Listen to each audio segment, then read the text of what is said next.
Assalamualaikum warahmatullahi wabarakatuh. Nama saya Eksel Fitrananda, absen 9 dari kelas 9D. Di sini saya akan mempresentasikan seni pertunjukan dan sastra. Latar belakang, Islam merupakan agama yang lahir di semenanjung Arab, khususnya di dataran tinggi Hijaz di kota yang bernama Mekah. Agama Islam berkembang sekitar abad ke-6 Masehi dengan diutusnya Nabi Muhammad sebagai nabi dan rasul untuk menyebarkan agama Islam di seluruh penjuru dunia.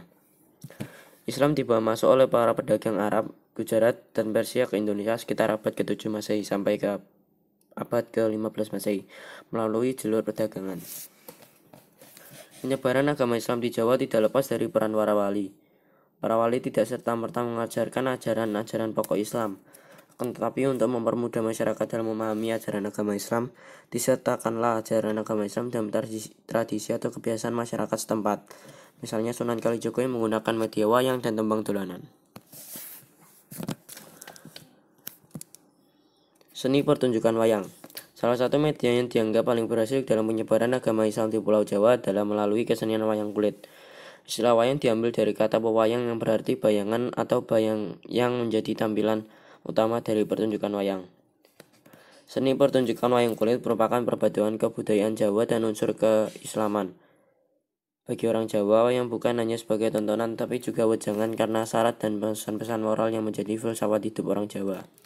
Pertunjukannya diiringi oleh sinden sebagai pembawa lagu dan wiyaga sebagai penabuh gamelan. Wayang pada mulanya dibuat dari kerbau, dahulunya lukisan seperti bentuk manusia, kemudian para wali mengubahnya. Dari yang semula lukisan wajah menghadap lurus, kemudian agak dimiringkan. Sumber ceritanya diilhami dari kitab Ramayana dan Mahabharata. Seni sastra. Seni sastra berkembang pada zaman Islam di daerah sekitar Selat Malaka atau daerah Melayu, dan di Jawa jenis-jenis karya sastra yang sesuai dengan ajaran Islam diantaranya sebagai berikut. 1. Babat. Babat adalah dongeng yang sengaja diubah dengan sebagai cerita sejarah. Babat merupakan campuran antara fakta, sejarah, mitos, dan kepercayaan. Contohnya Babat Tanah Jawi, Babat Cirebon, Babat Mataram, Babat Surakarta, Babat Giyanti, dan Babat Pakepung. Di daerah Melayu, babat dikenal dengan nama sejarah Salasila atau Tambo, yang diberi judul Hikayat.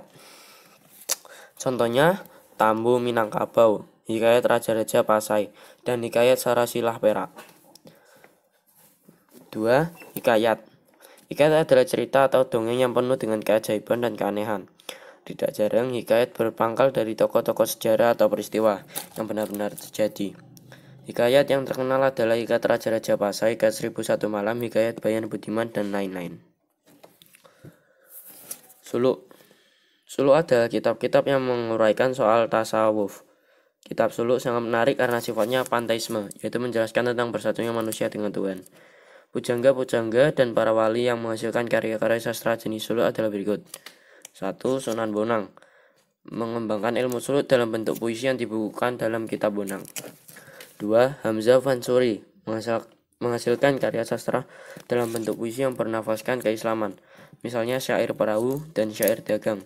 3. Syekh Yusuf, seorang ulama Makassar yang diangkat sebagai pujangga di Kerajaan Banten, berhasil menulis beberapa buku tentang tasawuf. Sekian yang saya bisa sampaikan. Mohon maaf jika ada kesalahan kata. Wassalamualaikum warahmatullahi wabarakatuh.